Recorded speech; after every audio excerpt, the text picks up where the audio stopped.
घर में आज चारों तरफ खुशी का माहौल था। आज बहुत ही बड़ा खुशी का दिन था क्योंकि विनय की शादी हो गई थी। एक बड़ी सुंदर दुल्हन आई थी। काफ़ी समय बाद में घर में कोई दुल्हन आई थी। अगले दिन विनय की दुल्हन चाय बना के लेकर आती है।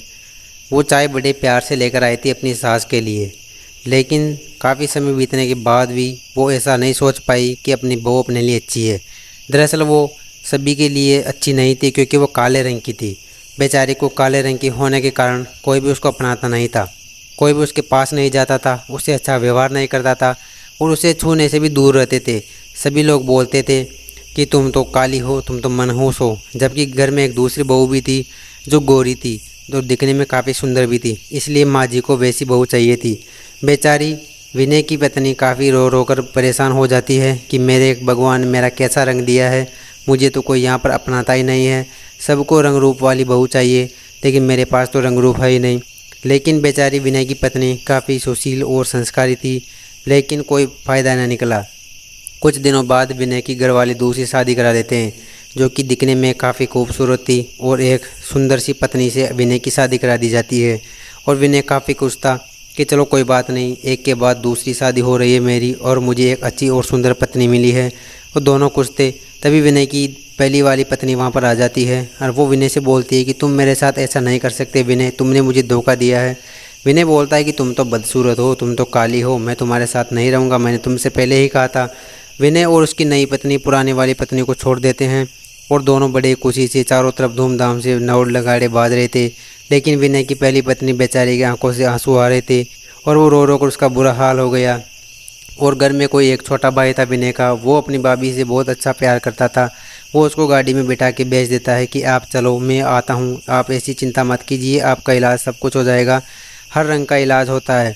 अगले दिन वो अपनी माँ जी से आती है, लेकिन माँ जी उसकी बात नहीं सुनती है और उसको बोल देती है कि तू घर से बाहर चली जा और तब ही घर में आना जब तू गोरे रंग की होकर आए।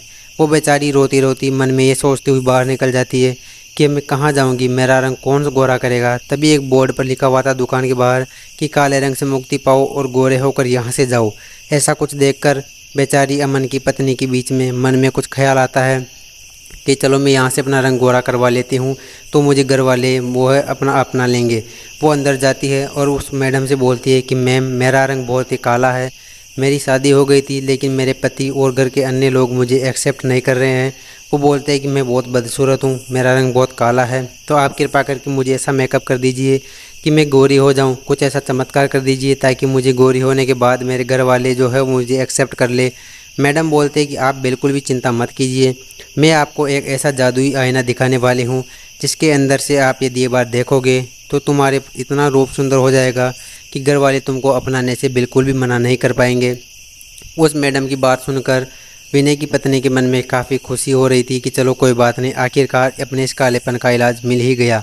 वो एक जादुई शीशा बनाती है और उस जादुई शीशे के कारण विनय की पत्नी जो काली थी वो बहुत ही सुंदर और आकर्षक दिखाई देने लगती है। वो खुद को अपने इस रूप में देखकर बहुत खुश हो जाती है और अपना फूला नहीं समाती है और वो उस मैडम को दिल से धन्यवाद देती है कि आपका बहुत बहुत शुक्रिया जो आपने मेरे बदसूरत रूप को इतना खूबसूरत बना दिया। मैं आपका ये उपकार एहसान कभी भी जीवन भर नहीं भूल पाऊँगी। ये बोलकर वो उससे काफ़ी देर तक बातें करती है। बेचारी काफ़ी खुश थी कि काफ़ी दिनों की मेहनत के बाद उसका रंग आया है। वो जब बाहर निकलती है, वापस गांव में आती है, तो उसको देखकर गांव की सभी औरतें हैरान हो जाती है। अरे बाप रे, ये तो देखो विनय की पत्नी है, ये तो कैसी थी काली गलूटी, अब ये गोरी कैसे हो गई। सभी के मन में हैरानी का सवाल पैदा हो गया था।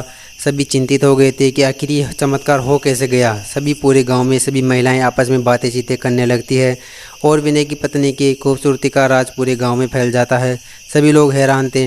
वो वहां पर आती है, उनसे नमस्ते करती है कि आपने मुझे पहचाना नहीं क्या। ये बोलकर वो वहाँ से चली जाती है और अपनी दादी माँ के पास में जाती है। सास तो उसको जाते एक्सेप्ट कर लेती है और उसकी दूसरी वाली बहू भी उसको मना लेती है और बढ़िया तीनों खुशी से अपना जीवन जीते हैं, इसमें कोई